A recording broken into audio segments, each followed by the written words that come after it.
जय जगन्नाथ पिला माने केमती अछि समस्ते welcome back to A1 bloom education. तो पिला माने आज नुआ वीडियो को समस्त को स्वागत जनाउछि। तो आज आमे पढिबा अष्टम श्रेणी रो सामाजिक विज्ञान रो प्रथम अध्याय आमे पढुथिले कि नै कोन पढुथिले ना प्राकृतिक संबल आ तार व्यवहार हैला प्रकृति दृष्टि रो संबल को केते भाग रे विभक्त करा जायछि सेगुडी को कोन कोन किबा संबल रो बंटन संपर्क रो आमे पढुथिले पिला माने। तो जो माने हमर पूर्व वीडियो देखिनो जाय कि शीघ्र शीघ्र पूर्व वीडियो देखि दियो हैला जदि पिला माने तुम चैनल नुआ करी आछो चैनल को सब्सक्राइब करके रखो एबडा नुआ नुआ वीडियो पाइबा पई। द्वितीय कथा हला जदि पिला माने वीडियो टी भल लागी गोटे लाइक कर दबो तो संग मन को पाकु मध्ये शेयर कर दबो। तो एई वीडियो रे आज हम आलोचना करिबा प्रथम कोन आलोचना करिबा ना प्राकृतिक संबल को हम किपरि दायित्व संपन्न भाबरे हम व्यवहार करिबा हैला आ तार सुविनियोग नितांत आवश्यक काहे कि हमर संबल प्राकृतिक संबल कोन प्राकृतिक संबल होछि सेटा कोन पिला माने प्रकृतिर दान कोन ना प्रकृतिर दान हैला प्राकृतिक संबल होछि प्रकृतिर दान जेहेतु से संबल प्रति हमर किछि ना किछि कर्तव्य रहिछि ना नै ताको हम कोन करबा दरकार ताको हमें कोन सुचारू रूप रे व्यवहार करबा दरकार। तो देखो प्रथमे हमर संबल ऊपर कोन कोन हमर कर्तव्य रहिला हमर बही रे मेंशन अछि पिला माने कोन ना जदि भी से पचारे हम प्राकृतिक संबल को किपरि भाबरे सुविनियोग करबा एटी प्रश्न कोन आसीबे देखो पिला माने प्राकृतिक संबल हैला प्राकृतिक संबल को किपरि सुविनियोग करिबा ना नै सुविनियोग करिबा ये पिला माने तमर 3 मार्क रो 4 मार्क रो गोटे क्वेश्चन आसीबो 3 किमा 4 मार्क रो क्वेश्चन आसीबो कोन ना प्राकृतिक संबल को किपरि सुविनियोग करिबा ताले सेठी कोन हि परिबो प्रथम कथा हला हम ताकू सुरक्षित भाबरे परिचालना करिबा। द्वितीय कथा अछि कोन नवीकरण योग्य संबल गुडी को पुनरुद्धार बा पुनः सृष्टि करिबा मो नवीकरण योग्य संबल रो डेफिनेशन कहितली तार एग्जांपल कहितली तो पिला माने त मते कमेंट रे गोटे नवीकरण योग्य संबल रो एग्जांपल कहबो हैला। तो देखो नवीकरण योग्य संबल जो गुडा को हम कोन पुनर्बार व्यवहार करि परिबे थरे व्यवहार करि साला पर मध्य से जिंसर को हम पुनर्बार हम कोन आउ थरे तयारी करि परिबा किबा सेटा को कोन करि परिबे आउ थरे पुनः व्यवहार करि परिबा ताकू ही पाजे नवीकरण योग्य बा पुनरुद्धार योग्य संबल बोल की कहबे काहे कि ना सेटा को हम कोन द्वितीय बार सृष्टि करि परिबा हैला। तो सेही संबल गुडा को कोन ना जेउ संबलटा हम नवीकरण योग्य तार आमे टिके अधिक व्यवहार करिबा उचित माने कोन नवीकरण अयोग्य संबल देखो थर्ड नंबर कोन आसीबा नवीकरण अयोग्य संबल गुडी कर यथोचित व्यवहार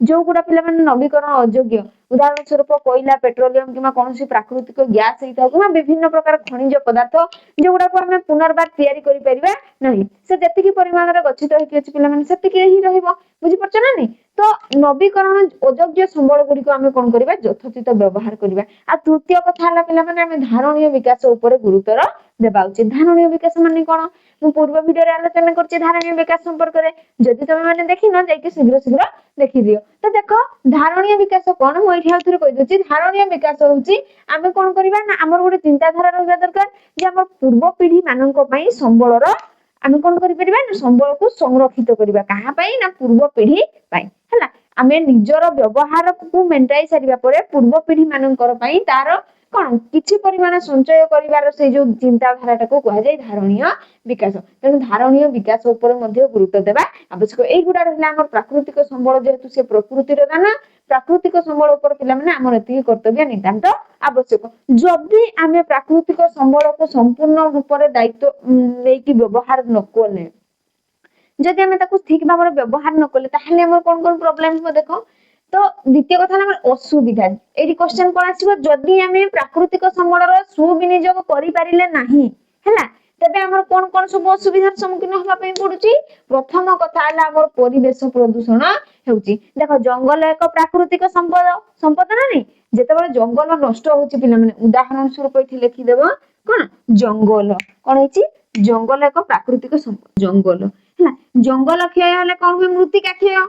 मृत्तिका क्षय हले कोन जंगल क्षय होबो गछ काट देले मृत्तिका क्षय होबो ता सहित विभिन्न प्रकार पशु पक्षी बा वन्य प्राणी मानकर हमर धन जीवन सब नष्ट होबो जो माने कि जंगल ऊपर निर्भर करिकरी निजर कोन समान बंचुचंती कोन नै ताले परिवेश प्रदूषण घटुची। द्वितीय कथा हला जैव विविधतार क्षय हेले मु कहली जैव विविधता विभिन्न प्रकार जीवजंतु मानक मध्य जो तारतम्य रक्षा करा जाय पिला माने ताकू कहा जाय जैव विविधता। हम पूर्व वीडियो रे जैव विविधता संपर्क रे आलोचना करछे। जैव विविधता माने कोन गोटे प्राकृतिक बा भौतिक परिवेश रे बसवास करिथिबा सब जीव माने गोटे भौतिक परिवेश तो प्राकृतिक परिवेश गोटे जलीय परिवेश स्थायी थाउ जंगल परिवेश स्थायी थाउ से परिवेशता गुडा करे जो माने बसवास करछन से माने परस्पर ऊपर निर्भरशील हला नि जेंति आमे होतनी मनुष्य आमे ऑक्सीजन पई क्या ऊपर निर्भर करछन गछ ऊपर निर्भर करछन किमा खाद्य पई क्या ऊपर निर्भर करछन खाद्य पई मध्ये आमे का ऊपर निर्भर करछन रे आमे कोन उद्भिद ना अन्य प्राणी मानक ऊपर निर्भर करछन हला। तो अच्छा पिला माने कि निज खाद्य निज प्रस्तुत करे ताको कोन कहंती निज खाद्य निज प्रस्तुत करथिबार उद्भिद माने केउ प्रक्रिया रे करंती ना आलोक संश्लेषण प्रक्रिया रे तेरे से माने कोन कजे स्वभोजी कुआ जाय ना नहीं किंतु आमे होचंती परभोजी। तो देखो कोन हिची तो जैव विविधतार क्षति मध्य घटिबो आउ कोन हला जलवायु परिवर्तन देखो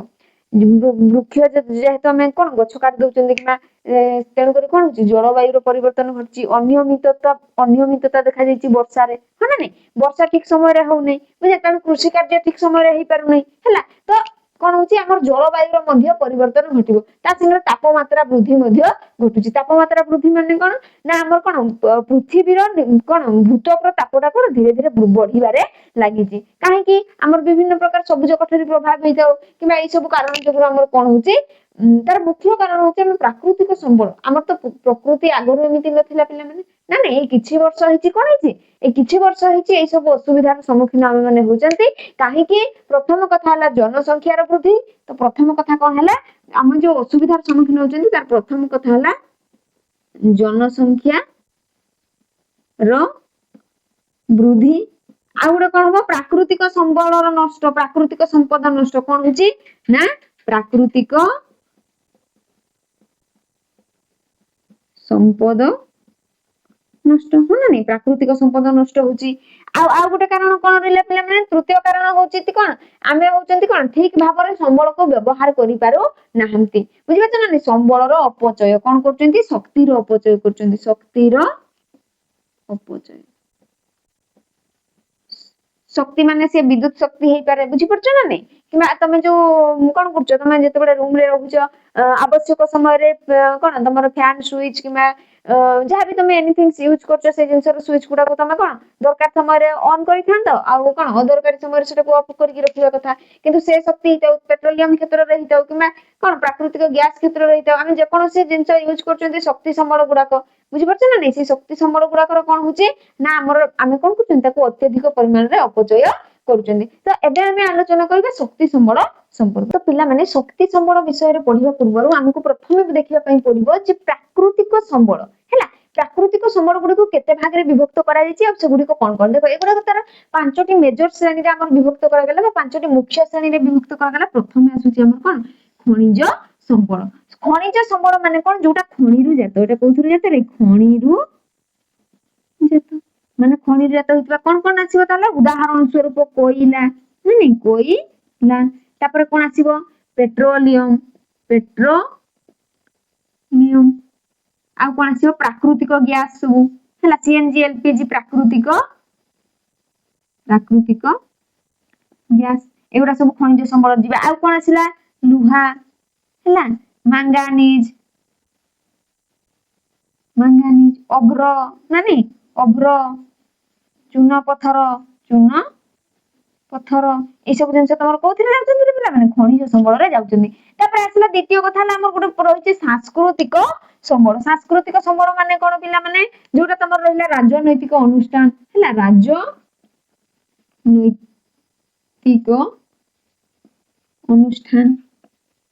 अनुष्ठान विद्यालय मध्ये जीव गोटे प्रकार संबल ना नहीं विद्यालय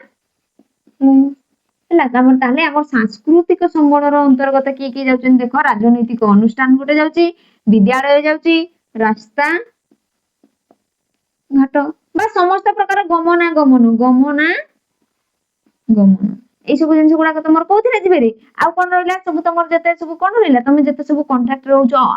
कोन से सब जिंस गुडा तमर कोथिरे आछे सांस्कृतिक संबल जोडा कि राजनैतिक अनुष्ठान हिताउ किमा कोन सामाजिक अनुष्ठान हिताउ किमा कोन विद्यालय रास्ता घाट गमनागमन ए सब तमर सांस्कृतिक संबल रो अंतर्गत। थर्ड कथा हला मानव निजे गोटे मूल्यवान संबल एटा मु तुमको पढैथि ହଁ ନାଇଁ ମାନବକୁ କାହିଁକି ସମ୍ବଳ କୁହାଯାଏ ରେ ମାନବ ହଉଛି ଗୋଟେ କଣ ସେ ହଉଛି ସବୁଠାରୁ ମୂଲ୍ୟବାନ ସମ୍ବଳ କାହିଁକି ଇଏ ହଉଛି ସମ୍ବଳର କଣ ହଉଛି ସ୍ରଷ୍ଟା ପ୍ରଥମ କଥା ହେଲା ସମ୍ବଳର ସ୍ରଷ୍ଟା ଆଉ କଣ କହିଥିଲି ନା ସମ୍ବଳର ଉପଭୋକ୍ତା ମାନେ ସମ୍ବଳ କିଏ ସୃଷ୍ଟି କରୁଛି ତା ସାଙ୍ଗରେ ସମ୍ବଳର ବ୍ୟବହାର କରୁଛି ଆଉ ତା ସାଙ୍ଗରେ ତାର କ୍ଷୟ ମଧ୍ୟ କରୁଛି କ୍ଷୟକାରୀ କାରକ ତେଣୁ ଏଇ କଣ ସଂସ୍ଥାନ ଆଉ ଗୁଣବତ୍ତା ଆଉ ମନୁଷ୍ୟର କଣ କାରିଗରୀ ଜ୍ଞାନ କୌଶଳ ଏଇଟାକୁ କୁହାଯାଏ ମାନବ ସମ୍ବଳ ତେଣୁ ମୂଲ୍ୟବାନ ସମ୍ବଳ କାହିଁକି ମନୁଷ୍ୟ ହଉଛି ସମ୍ବଳର ସ୍ରଷ୍ଟା ଆଉ ଗୋଟେ କଣ ହେଲା ଉପଭୋକ୍ତା କ୍ଷୟକାରୀ କାରକ ଆଉ ସେ ସଂସ୍ଥାନ ଗୁଣବତ୍ତା ଅନୁସାରେ ତାର କଣ କାରିଗରୀ ଜ୍ଞାନ କୌଶଳ ତାହେଲେ ନିଜର କାରିଗରୀ ଜ୍ଞାନ କୌଶଳ ମାଧ୍ୟମରେ ସେ କଣ କରୁଛି ଦେଖ ସମ୍ବଳକୁ ମୂଲ୍ୟବାନରେ ପରିଣତ କରିଥାଏ ତେଣୁ ମନୁଷ୍ୟର ଭୂମିକା ଅତ୍ୟନ୍ତ ଗୁରୁତ୍ୱପୂର୍ଣ୍ଣ ହୋଇଥିବାରୁ ମାନବକୁ ଏକ ମାନେ କଣ ଦେଖ ଏତେ ସମସ୍ତ ଜୀବ ମାନେ ପୃଥିବୀ ପୃଷ୍ଠରେ ଅନେକ ଜୀବ ବାସ କରୁଛନ୍ତି କିନ୍ତୁ ସେମାନଙ୍କ ମଧ୍ୟରୁ ମାନବ ହଉଛି ଗୋଟେ ମୂଲ୍ୟବାନ ସମ୍ବଳ ତାହେଲେ ଇଏ ଭଗବାନଙ୍କର ସୃଷ୍ଟିରେ ସବୁଠାରୁ ମୂଲ୍ୟବାନ ବୋଲିକିରି ମାନବକୁ କୁହାଯାଏ ହଁ ନା ନାଇଁ ତାପରେ ଥାର୍ଡ ଦେଖ ଆମର 4th ନମ୍ବର ସିରିଏଲ ଆସିଲା ଆମର ଶକ୍ତି ସମ୍ବଳ ମାନେ କଣ ଯୋଉଥିରୁ ଆମେ ଶକ୍ତି ପାଆନ୍ତି ମାନେ ପ୍ରଥମ କଥା ଆସିଲା ଆମର କଣ ଆସିବ ରେ ପ୍ରଥମ କଥା ଦେଖ ଆମେ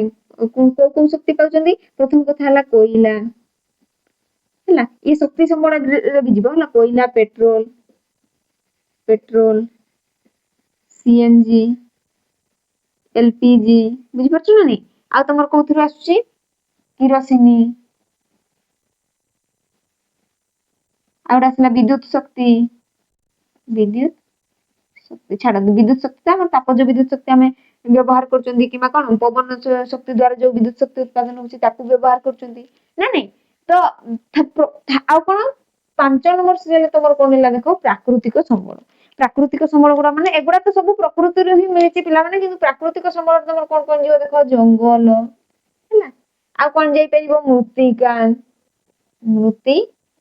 ଆଉ କଣ ଯାଇପାରିବ ବନ୍ୟ ପ୍ରାଣୀ ଏଇ ସବୁ ଜିନିଷ ଗୁଡା ତମର କୋଉଥିରେ ଯିବ ତାହେଲେ ତମର ହଉଛି ପ୍ରାକୃତିକ ସମ୍ବଳରେ ଯିବ ହେଲା ତ ଆମେ ଆଲୋଚନା କରିବା କଥା ଶକ୍ତି ସମ୍ବଳ ସମ୍ପର୍କରେ ତ ଶକ୍ତି ସମ୍ବଳ କଣ ଯେଉଁ ସମ୍ବଳରୁ ଆମେ ସିଧାସଳଖ ଭାବରେ ଶକ୍ତି ପାଇଥାନ୍ତି କିମ୍ବା କୌଣସି କାରିଗରୀ ଜ୍ଞାନ କୌଶଳ ବ୍ୟବହାର କରିକି ଆମେ ଶକ୍ତି ପାଇଥାନ୍ତି ତାକୁ କଣ କୁହାଯାଏ ଶକ୍ତି ସମ୍ବଳ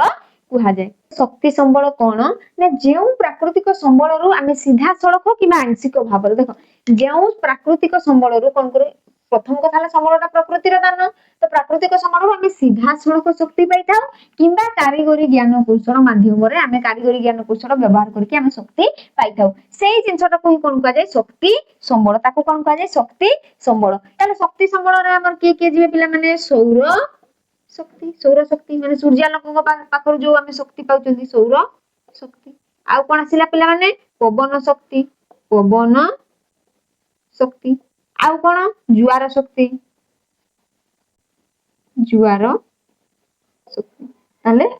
ସୌର ଶକ୍ତି ପବନ ଶକ୍ତି ଆଉ ଜୁଆର ଶକ୍ତି ଏଗୁଡା ରହିଲା ପ୍ରାକୃତିକ ଆମର କଣ ପ୍ରାକୃତିକ ଶକ୍ତି ସମ୍ବଳ ଏହା ବ୍ୟତୀତ ଆମର କଣ ରହିଲା ଆଉ ଗୋଟେ କଣ ରହିପାରିବ କୋଇଲା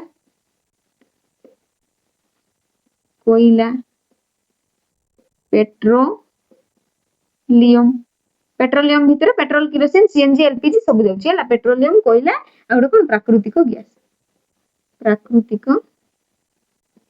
ଗ୍ୟାସ ଆମେ ତ ଏଇ ସବୁ ଜିନିଷର ଆମର କଣ ହଉଛି ପ୍ରଥମ କଥା ହେଲା ଦେଖ ଏଇ ସବୁ ଜିନିଷର କଣ ହଉଛି ସୌର ଶକ୍ତି ପବନ ଶକ୍ତି ଆଉ ଜୁଆର ଶକ୍ତି ୟାକୁ ବ୍ୟବହାର କରିକି ଆମେ କେଉଁ ଶକ୍ତି ଉତ୍ପାଦନ କରୁଛନ୍ତି ନା ବିଦ୍ୟୁତ ଶକ୍ତି ଶକ୍ତି କେମିତି ବିଦ୍ୟୁତ ଶକ୍ତି ଉତ୍ପାଦନ କରୁଛନ୍ତି ସେ ସମ୍ପର୍କରେ ଆମେ ଆଗକୁ ଆଲୋଚନା କରିବା ଦେଖ କଣ ନା ବିଦ୍ୟୁତ ଶକ୍ତି ଆମ କେଉଁଥିରୁ ପାଉଛନ୍ତି ଆଇଦର ଆମେ ମାନେ ସୌର ଶକ୍ତିରୁ କିମ୍ବା ପବନ ଶକ୍ତିରୁ କିମ୍ବା ଜୁଆର ଶକ୍ତିରୁ ତାପରେ ଆମର ରହିଲା କୋଇଲା ପେଟ୍ରୋଲିୟମ ଆଉ ପ୍ରାକୃତିକ ଗ୍ୟାସ ମଧ୍ୟ ଗୋଟେ ଶକ୍ତି ସମ୍ବଳର ଅନ୍ତର୍ଭୁକ୍ତ ତ ପିଲାମାନେ ଯଦି ତମର ଶକ୍ତି ସମ୍ବଳ ବିଷୟରେ କିଛି ବି ଡାଉଟ୍ସ ରହିଲା ତାହେଲେ ତମେ ମତେ କମେଣ୍ଟସ ମାଧ୍ୟମରେ ପଚାରି ପାରିବ ଓକେ ତ ଏବେ ଆମେ ଆଲୋଚନା କରିବା ନବୀକରଣ ଯୋଗ୍ୟ ସମ୍ବଳ ଗୁଡିକୁ କେମିତି ପୁନରୁଦ୍ଧାର ବା କଣ ପୁନଃ ସୃଷ୍ଟି କରିପାରିବା କଣ ପୁନଃ ସୃଷ୍ଟି ତାହେଲେ ନବୀକରଣ ଯୋଗ୍ୟ ସମ୍ବଳ ଗୁଡିକୁ କାହିଁକି ଆମେ ପୁନଃ ସୃଷ୍ଟି କରିବା କାରଣ ଆମର କଣ ଏଇଗୁଡାକ ଆମେ କଣ ଥରେ ବ୍ୟବହାର କରିକି ଆଉ ଥରେ ପୁଣି ତାକୁ ଆଉ ଥରେ କଣ କରିପାରିବା ବ୍ୟବହାର କରିପାରିବା ତ ଦେଖ ପ୍ରଥମ କଥା ହେଲା ଭୂତଳ ଜଳ ଦେଖ ଆମର କଣ ହେଇଛି प्रथम कथा हला देखो हमर पृथ्वी मु कहूची पृथ्वी रो केते भाग रे पृथ्वी रो 71% हमर कोन अछि जल अछि पृथ्वी रो समुदाय पृथ्वी रो 71 भाग जल और 29 भाग स्थल रहिछि तथापि हमर कोन रहिछि पृथ्वी रे जल संकट साधारणतः भारत तथा हमर ओडिसा रे अधिक जल संकट देखा देछि काहे कि ओडिसा रे गोटे माने कोन सबुठारु अधिक कृषि कार्य कोठारे हिते पिला माने ओडिसा रे हिते धान इत्यादि सबुठारु अधिक उत्पादन हमर कोन होछि ओडिसा रे होछि पंजाब हरियाणा रे होछि बुझि पछ पंजाब हरियाणा को धान और गहम रो उदर कुआ जाय नानी ता सहित देखो हमर भूतल जल को केमिति हमें कोन करि परिबा पुनरुद्धार करि परिबा आ नकले हमर कोन सब प्रॉब्लम हबो तो प्रथम कथा हला देखो हमर कोन करंती कृषक माने चाष समय रे कोन करंती भूतल जल को अधिक परिमाण रे व्यवहार करि नियंती किंतु कोन हिए देखो भूतल जलटा आसिला हम कृषि कार्य कर देले देखो जल चक्र संपर्क रे हमकु बुझिया पई पड़िबो ये होची जल चक्र माने कोन ये आसिला मन कर ग्रीष्म ऋतु रे कोन हुए ना हमर जो पोखरी पोखरी ये हला हमर कोन पोखरी पोखरी समुद्र गाड़िया बुझि परछ ना एई सब रो जल सब कोन दे बाष्पीभूत हेकरी कोडी जाय ग्रीष्म ऋतु रे कोन आकाश को जाय हला नी ये होची जलीय बाष्प ताले जलीय बाष्प कोन होची ना ग्रीष्म ऋतु रे सब ऊपर को जाय हला जल तणु पोखरी नदी जल सब सुखी जाय किंतु सेई एटा देखो वर्तमान में वर्षा ऋतु रे कोन हुए सेई जो जलटा से कोन शीतल हेकी सेटा कोन मेघ हेकी एटा कोन मेघ हेकी कोन हुए हमर स्थल भाग रे वृष्टिपात हेइथाय ये कोन हमर स्थल भाग रे कोन हेइथाय ना वृष्टिपात हुए जहा फल रे कोन हुए देखो जल चक्र हमर कोन हेइथाय वर्षा ऋतु रे जल पड़ियो कोन ग्रीष्म ऋतु रे ऊपर को जाय किंतु वर्तमान कोन होउची देखो हमर अत्यधिक मृत्तिका क्षय बुझि परछ ना नहीं वर्षा कारण रु जंगल नष्ट होची जंगल नष्ट होबा जो अत्यधिक मृत्तिका क्षय जो जल सबले कोन होची रे जल सबले निम्नगामी जल साधारणतः निम्नगामी ना नहीं ऊपर तळ को गति करे निम्नगामी माने कोन ना ऊपर कोन जे तळ ऊपर तळ आडे को बही जाय तो हमर कोन हिची जे वर्षा जल कोन हुए नदी कोन हुए जेतेबे वर्षा दिन आसे से कोन हुए नदी रे बही की जाय की सीधा सड़क कोठी मिसुती रे समुद्र रे मिसची आ समुद्र रे मिसी गला पर ए जो मधुर जलटा कोन हे जाउची लुणिया हे जाउची ना नहीं समुद्र जल लुणिया किंतु एठी मधुर जल थिला मधुर जल एबडा कोन सीधा सड़क गडी की जाय की कोठी मिसि जाउची समुद्र रे मिसी जाउची जहा फल रे एई जलटा को हमें कोन करिबा दरकार स्टोर करके रखिबा दरकार काहे की ना एडा रे कोन कृषि क्षेत्र रे भी लगेई पेबा ताले हमर कोन करिबा दरकार रे पोखर जल को हमर जो भूतल जल स्तर बढ़िया पई हेला प्रथम कथा हला हमकु पोखरी खनन किमा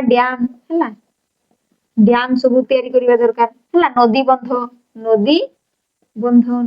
सब तयारी करिया दरकार जहा फल रे कोन होबो ना हमें कोन करि परिबा हमर जो स्थल भाग रे रहितबा जलटा को हमें कोन करिबा भूतल आड़ को हमें तार स्तर भूतल जलर स्तर बढ़िबो काहे कि पोखरी रे जदी जलटा स्टोर हेकी रहिला ये तो माटी ओदा हेकी कोन हो तार जलटा जाई की कोठी मिसिबो ए जो भूतल एटा मन करो पोखरी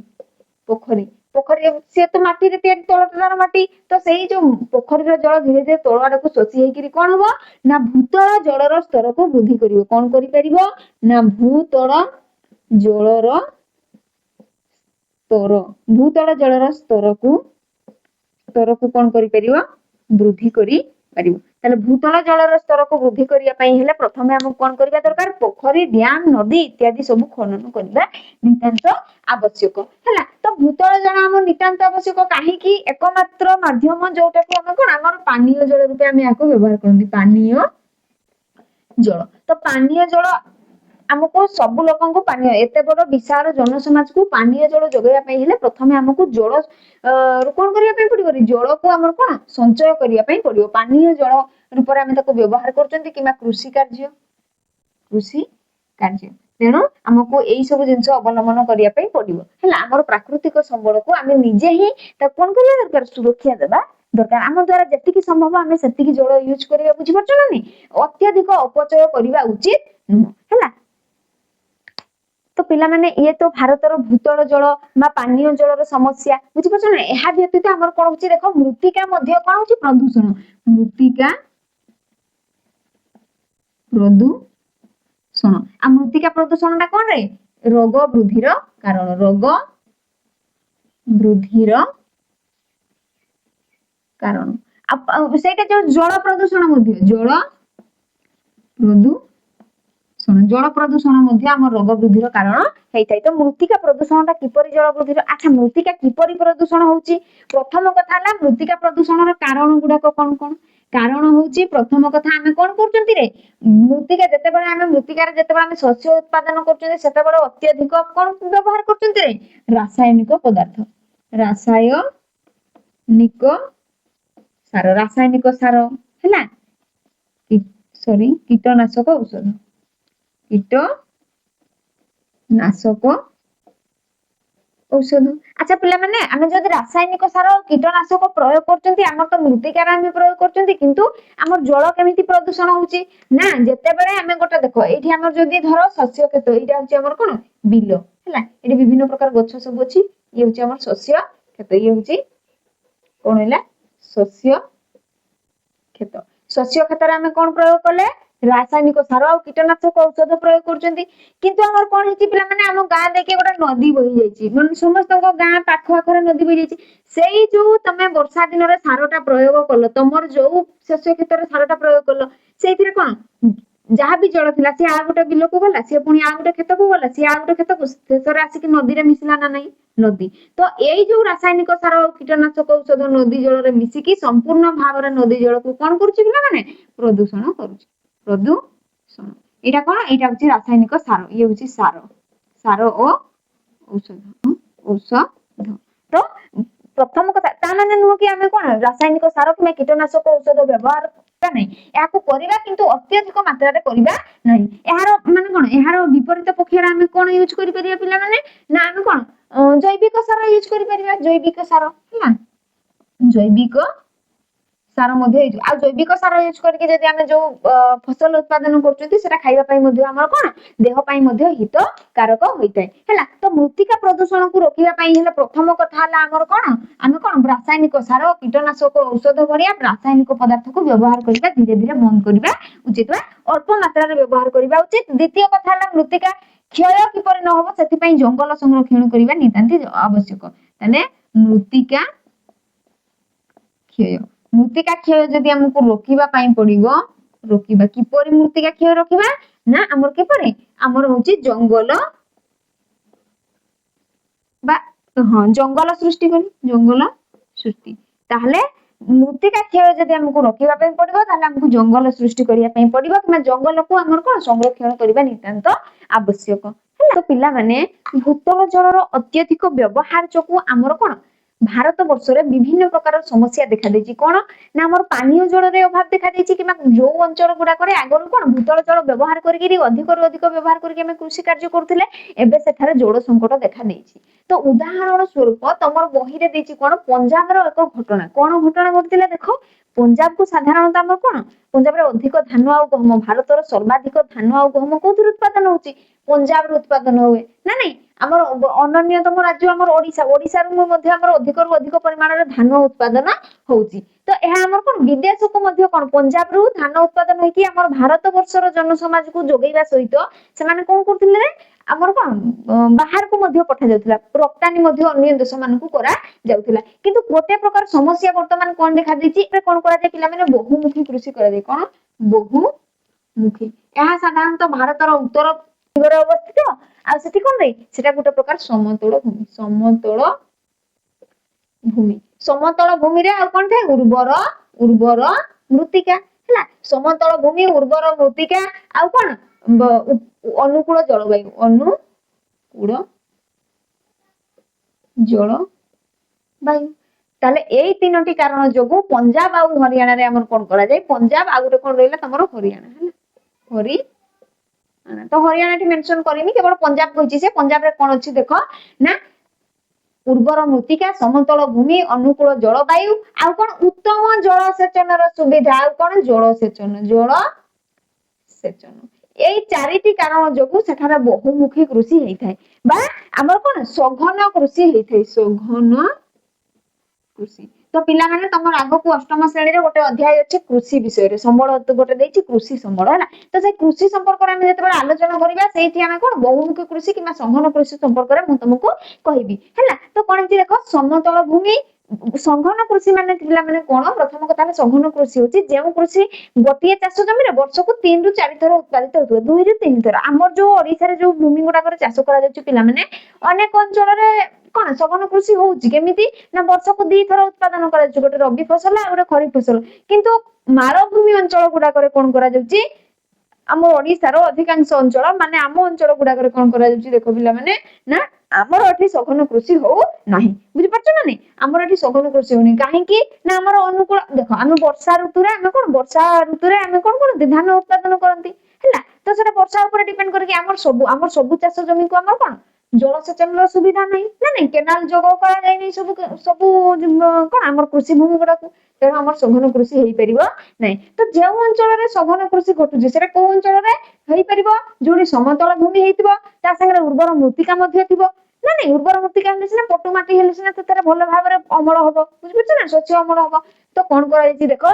तेणु करी आमर बहुमुखी बा सघन कृषि वर्ष को 3 रु 4 थर धान गहम उत्पादन करा जाउछि पंजाब रे करा जिबा कारण जगो प्रथम मुख्य कारण होछि मृत्तिकार उर्वरता धीरे धीरे कमिबारे लागुछि तो मृत्तिकार उर्वरता कमुछि ता संगे कोन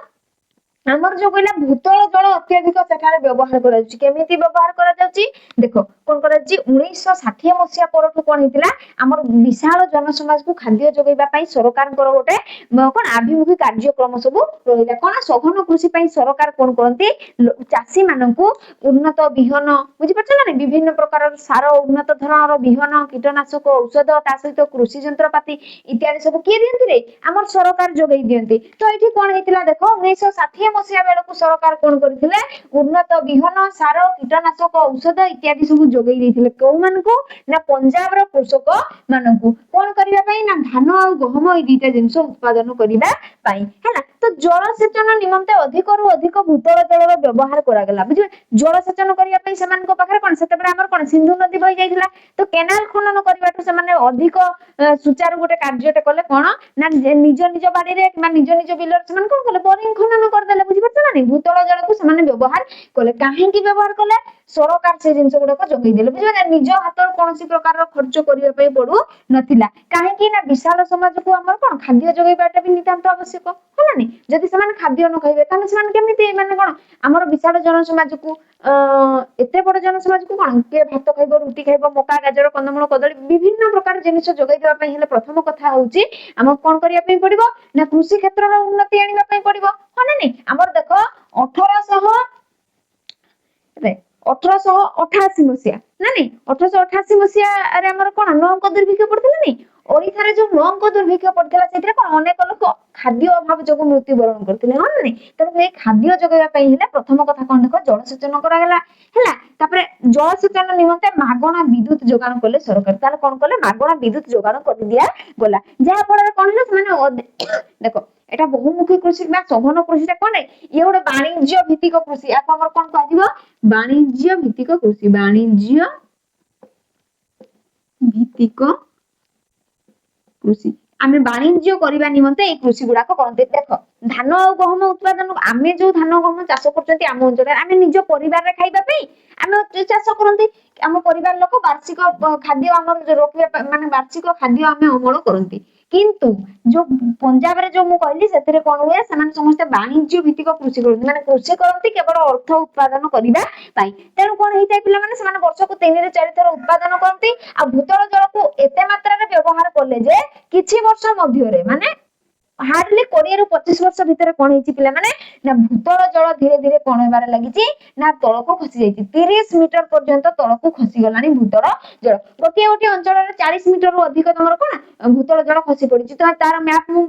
नेक्स्ट तार मैप ड्रा करके मु तुमको कहूची पंजाब रो केउ अंचल रे केते परिमाण रे जल तमर सब कोन हे जाइछि भूतल जल को भूतल आड को खसी जाइछि भूमि रु 30 मीटर तळ को गले ही हमर सब अंचल रे जल गुडा को मिलिबो देखो नै सॉरी पंजाब रे सेतिकी तळ को खसी जाइछि तापर कोन हेछि देखो ना 80% अंचल रु अधिक शोषित अंचल रूप में घोषित देखो जल शोषित अंचल पंजाब रो